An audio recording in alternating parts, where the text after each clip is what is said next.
The Middle East remains at the center of global attention as tensions between Iran and the United States continue. The Trump administration is preparing a major new economic sanctions campaign against Iran. US officials have described the plan by us as an unprecedented financial offensive, while Iranian officials say the sanctions will fail. The Strait of Hormuz remains a major concern because disruption to oil shipments could affect global energy markets. At the same time, Israel's settlement policy in the occupied West Bank is drawing renewed international criticism.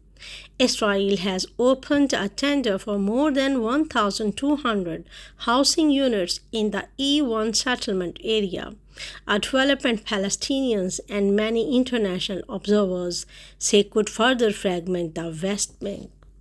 The wider Israel Palestine conflict therefore remains closely connected to the Iran US confrontation and the broader regional crisis. Why it matters?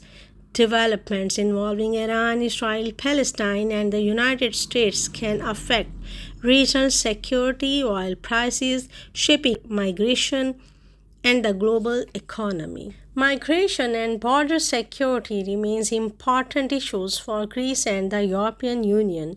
A recent incident at a migrant detention facility in northern Greece near the Bulgarian border highlighted the continuing pressure on Greece's migration system. At the European level, migration remains closely connected with border security, asylum procedures, and cooperation between Europe member states. Why it matters? Greece is one of Europe's key entry points for migrants. Changes in European migration policy can affect border controls, asylum procedures, and local communities.